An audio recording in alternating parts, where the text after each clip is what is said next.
Donc, ma collègue Virginie Meunier et moi, Fanny Thomas, on va vous présenter. C'est bon, tout le monde m'entend? Ah, c'est bon. Donc, on va vous présenter le travail de recherche qui a été réalisé au sein de l'unité de recherche de l'EPS Villévrard,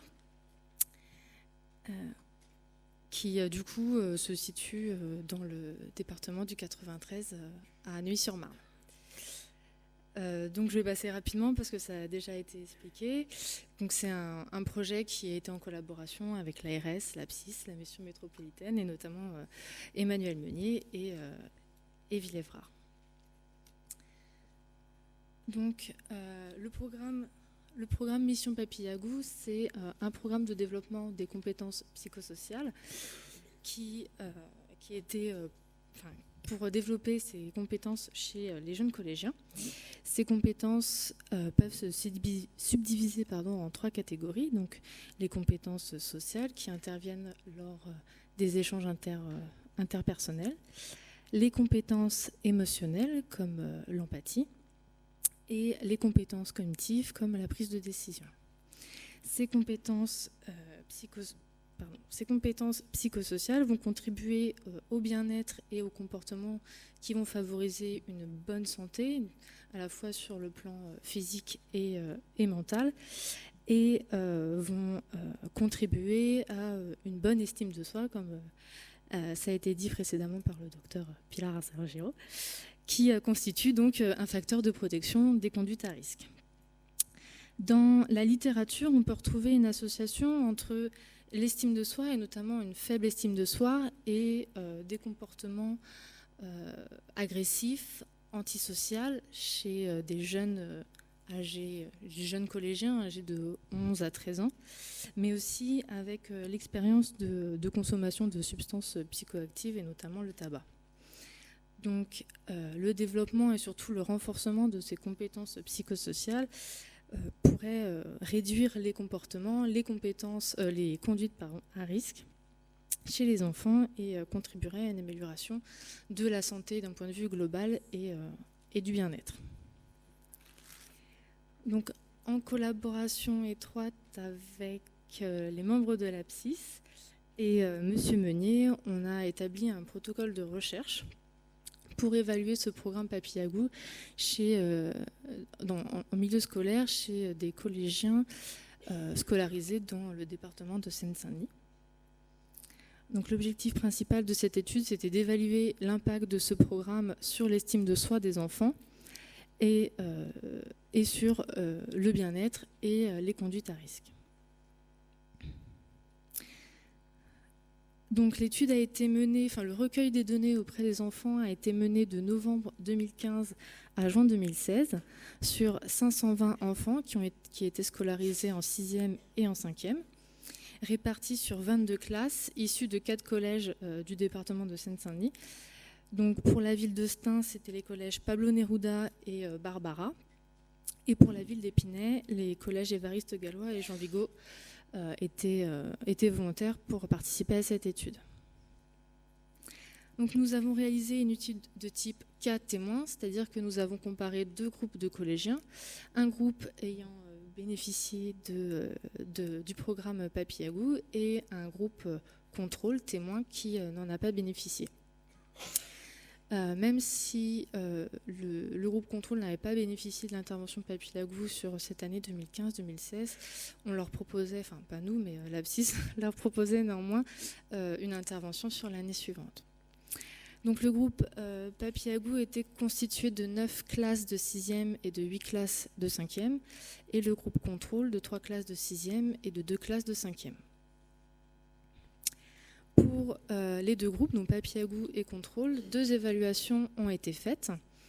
Donc pour le groupe Papillagou, une évaluation a été faite avant l'intervention et une seconde après l'intervention. Donc comme ça a été dit par Zurika, l'intervention se déroulait sur 2 semaines.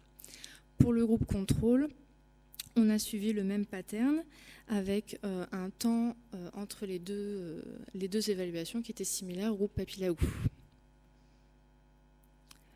Donc, concernant notre objectif principal qui était d'évaluer l'impact de l'intervention Mission Papy-Lagous sur l'estime de soi des enfants, nous avons utilisé l'échelle Toulouse d'estime de soi, qui est un auto-questionnaire de 60 affirmations, qui a été validé sur un échantillon de 1800 adolescents âgés de 11 à 20 ans.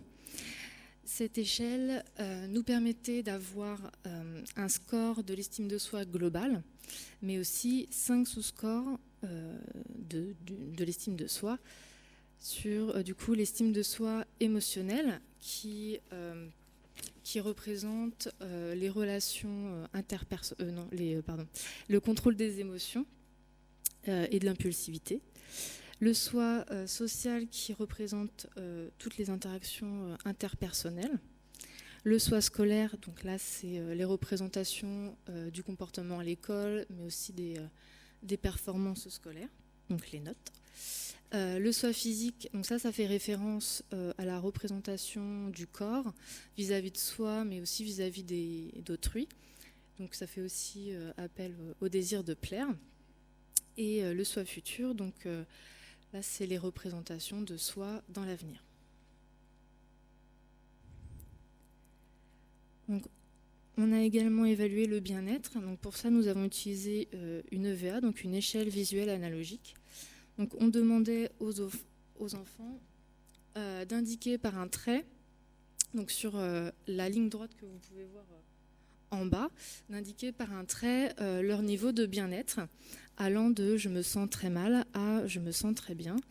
Et il y avait des petits smileys, donc tristes, neutres et joyeux, qui pouvaient les aider à auto-évaluer leur bien-être. Concernant l'investigation des conduites à risque, on a utilisé un auto-questionnaire de 137 items qui était adapté de l'enquête INSERM de Choquet et Ledoux qui a été publiée en 1994. Cette adaptation a été faite en étroite collaboration avec les membres de l'ABSIS et Monsieur Menet afin d'être le plus adapté à la population concernée.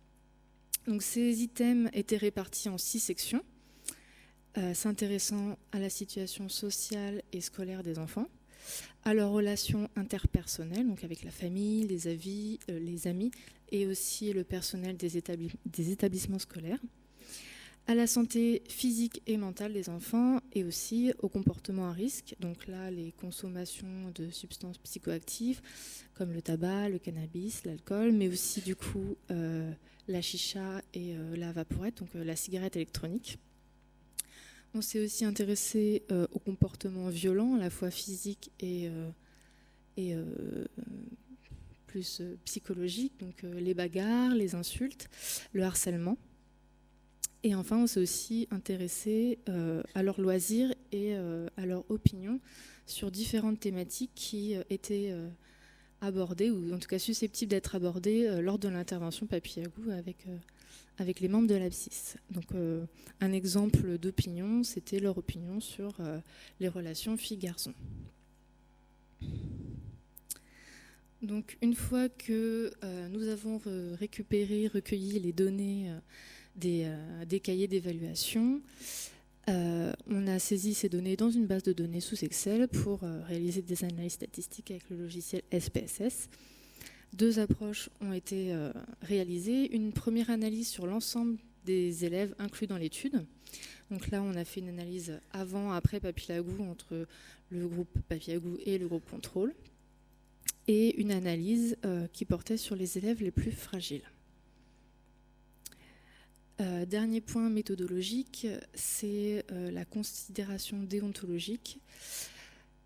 Tout d'abord, on a eu l'accord et la validation des chefs d'établissement pour faire l'étude et aussi pour faire la passation de ces 3 auto-questionnaires, donc estime de soi, bien-être et conduite à risque. Les parents et les enfants étaient informés du déroulement de l'étude au sein des collèges et de la passation des 3 questionnaires. Et 3e point, les données qui étaient recueillies étaient anonymes, donc les enfants ne mettaient pas leur nom sur les cahiers d'évaluation qu'on leur donnait. Et c'est un point d'autant plus important en recherche, mais ici encore plus, puisque par cette anonymisation des données, on voulait favoriser l'honnêteté des réponses fournies par les enfants. Donc maintenant, pour la présentation des résultats, je vais laisser ma place à ma collègue.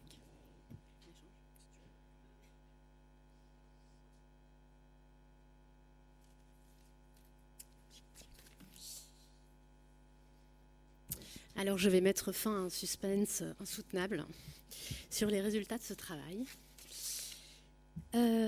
Alors, déjà pour les années statistiques, nous avons uniquement utilisé les données des enfants qui avaient participé aux 2 évaluations. Donc, que ce soit dans le groupe Papilliagou ou dans le groupe contrôle. Donc, sur les 520 enfants initiaux, eh bien, on avait 413 enfants qui étaient retenus parce qu'ils y avaient donc des données avant et après. Donc, ces 413 enfants, c'était 226 garçons et 187 filles. 317 étaient dans le groupe Papilliagou et 96 dans le groupe contrôle. Donc, en fait, on a environ 80% des données qui ont pu être utilisées dans ce travail. Ces enfants, ils avaient en moyenne 11,8 ans dans le groupe Papilliagou et 11,9 ans dans le groupe contrôle. Ces 2 groupes, ils ne sont pas différents statistiquement concernant l'âge et la répartition filles-garçons. Ça, c'était important qu'il n'y ait pas de différence entre les 2 groupes sur ces variables pour qu'on puisse considérer que le groupe contrôle est bien représentatif du groupe Papilliagou et que, en fait, ça a du sens de comparer ensuite leur évolution. Donc, dans un premier temps, il me semblait intéressant de décrire l'ensemble des enfants, groupe Papilliagou et groupe contrôle confondus, donc les 413 enfants, pour avoir une idée précise de la fréquence des conduites à risque, notamment, donc parmi eux, avant d'intervenir, avant l'intervention Papilliagou. Donc, je vais vous présenter d'abord ça. Donc, concernant la consommation de substances, on avait 11,1% des enfants qui avaient déjà essayé de fumer du tabac. Alors ici en bleu, alors c'est un petit stéréotype de genre. Donc en bleu, vous avez les proportions de garçons qui ont essayé de fumer du tabac, 67%, et 33% de filles. Il y avait 33% de filles parmi les enfants qui avaient essayé de fumer du tabac. 2,7% fumaient des cigarettes au moins une fois par semaine. Concernant la chicha, c'est plus fréquent. On a 8,2% des enfants qui fumaient la chicha au moins une fois par semaine. 8,5% avaient déjà essayé la cigarette électronique, majoritairement toujours en majorité des garçons. Et 4,5% fumaient la cigarette électronique au moins une fois par semaine. Concernant le cannabis, 3,4% des enfants avaient déjà essayé, 69% de garçons et 31% de filles. Et 0,5% disaient fumer du cannabis au moins une fois par semaine. L'alcool est plus fréquent, avec 14% des enfants qui buvaient occasionnellement de l'alcool et 2,5% des enfants qui disaient boire souvent de l'alcool. Là, on est un peu plus proche, 58% de garçons et 42% de filles. Alors, concernant la vie scolaire, ces enfants, donc de 6e et de 5e, ils étaient 19,8% à avoir séché les cours au moins une fois au cours des 2 dernières semaines. C'était la question qu'on leur posait. Là encore, filles et garçons sont assez proches. Et 54% étaient arrivés en retard au collège au moins une fois. Concernant les relations de ces enfants avec leurs camarades au collège, 44,7% des enfants avaient insulté quelqu'un au collège au moins une fois lors des 2 dernières semaines. 13,3% avaient répondu une rumeur sur quelqu'un à l'oral. Alors là, on a la quasi-parité sur la rumeur. Et c'était un petit peu moins fréquent sur les réseaux sociaux. On avait 6,5% qui avaient répondu une rumeur sur les réseaux sociaux. Toujours au cours des 2 dernières semaines, au moins une fois. En revanche, on parlait de parité, mais lorsqu'il s'agit de violences physiques, là, la proportion de garçons est plus marquée. On avait 18,4% d'enfants qui avaient participé à des bagarres au cours des 2 dernières semaines. À 74%, c'était des garçons. 8,3% avaient volé quelque chose, à 73% des garçons. Et 7% avaient participé à quelque chose d'illégal. Enfin, on avait 4% des enfants qui disaient avoir pratiqué un racket au cours des 2 dernières semaines. Et là, c'était à 93% des garçons. un peu de l'autre côté de la barrière, on avait 28,5% des enfants qui rapportaient avoir été victimes d'insultes au collège au cours des 2 dernières semaines.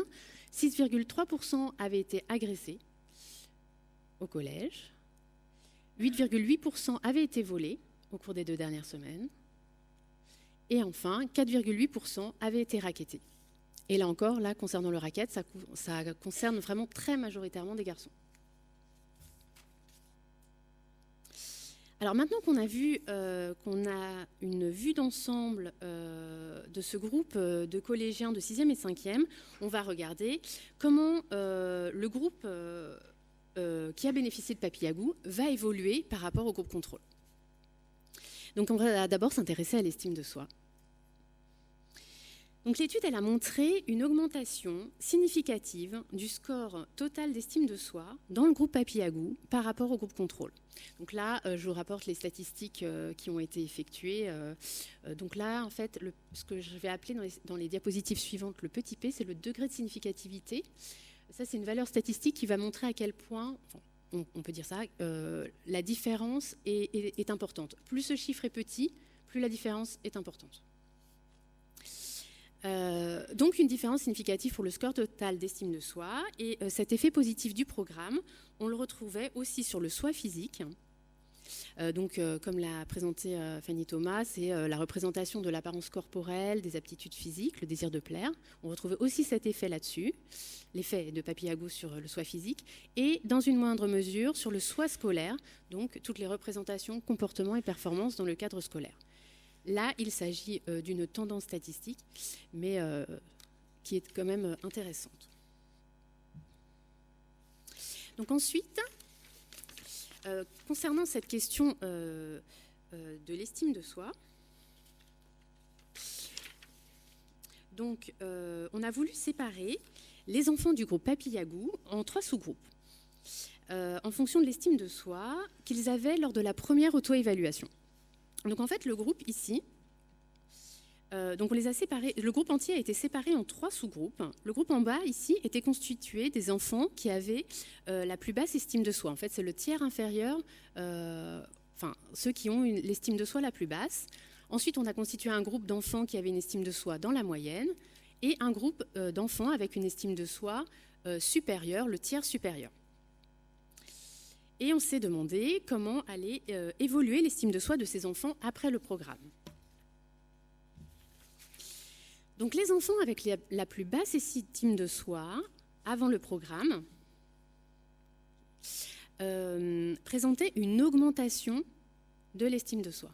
Ici, vous avez la mesure avant, en fait, et ici, la mesure après. Donc ceux qui avaient la plus basse estime de soi vont avoir une augmentation de cette estime de soi. Les enfants avec une estime de soi qui était dans la moyenne avant, eh bien, vont présenter une estime de soi qui reste stable, qui n'évolue pas. Et enfin, les enfants qui avaient une estime de soi la plus haute, qui avaient l'estime de soi la plus haute avant l'intervention, eh bien, vont présenter une diminution de l'estime de soi.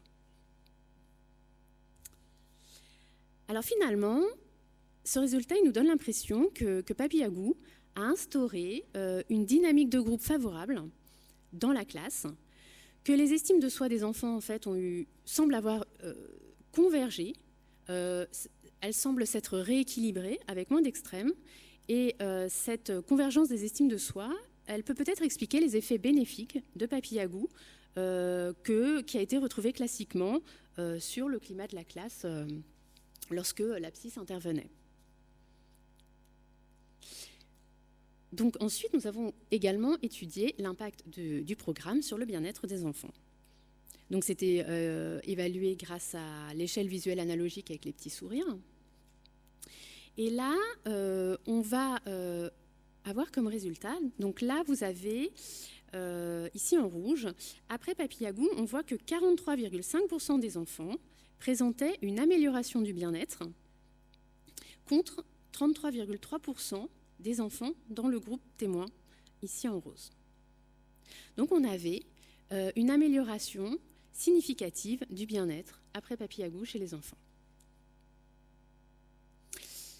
Enfin, dans une dernière série d'analyses, on a concentré notre attention sur les enfants qui étaient les plus fragiles, en fait, ceux dont les réponses lors de la première évaluation montraient une fragilité ou une difficulté dans leur réponse. Et on a étudié particulièrement ces enfants. Alors par exemple, si on s'intéresse aux questions qui relevaient de l'humeur des enfants, on a regardé particulièrement l'évolution des enfants qui disaient se sentir déprimés lors de la première évaluation. Et donc, chez ces enfants qui étaient initialement déprimés, on a 69,6% des enfants qui ne se sentaient plus déprimés après Papillagou, alors que dans le groupe témoin, les enfants continuaient tous à se sentir déprimés, parmi ceux qui avaient répondu qu'ils étaient déprimés lors de la première évaluation.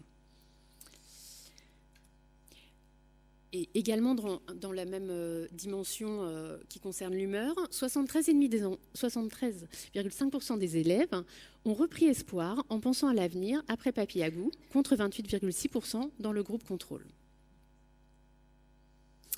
Et enfin, 59,7% des élèves ont arrêté de se réveiller la nuit après avoir bénéficié de Papillagou, contre 20,8% des enfants dans le groupe contrôle, sachant que les troubles du sommeil constituent un symptôme, font partie des symptômes dépressifs. Donc, autre dimension que nous avons évaluée, qui a évolué grâce au programme Papillagou, c'est les relations avec les autres.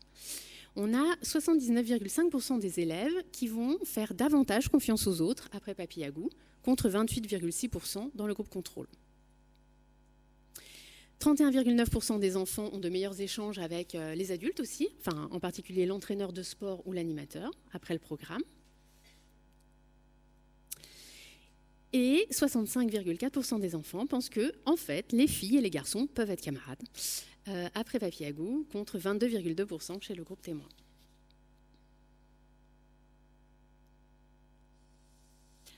On a aussi 53% des enfants qui savent désormais vers qui se tourner en cas de besoin après l'intervention Papillagou, contre 31% dans le groupe témoin. Et 57,5% des élèves qui ont compris qu'il valait mieux trouver un arrangement en cas de conflit après avoir bénéficié de Papillagou.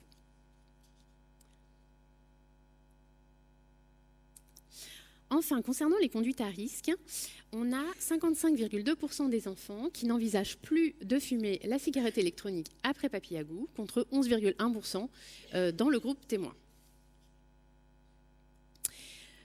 100% des élèves ont arrêté de répandre des rumeurs après Papillagou, contre 25% dans le groupe témoin, parmi ceux qui répandaient initialement des rumeurs. Et très intéressant, donc là c'est aussi statistiquement différent, 31,9% des enfants n'ont plus été victimes d'insultes au collège après Papillagou, contre 11,1% dans le groupe témoin.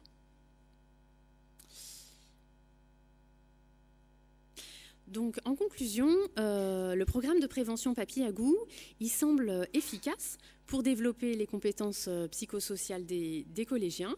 On a observé un effet positif du programme sur l'estime de soi, sur le bien-être et l'humeur des enfants. Et on a également retrouvé un impact sur les conduites à risque, avec notamment une diminution des insultes et des rumeurs. Les opinions sur certaines substances, en l'occurrence la cigarette électronique, évoluaient aussi favorablement. Et il nous semble, à l'issue de ce travail, tout à fait intéressant de développer ce programme dans d'autres collèges et peut-être aussi de mener une évaluation de ce type à plus grande échelle et auprès de plus d'enfants pour voir si les résultats sont confirmés, résultats qui nous semblaient très intéressants. Merci.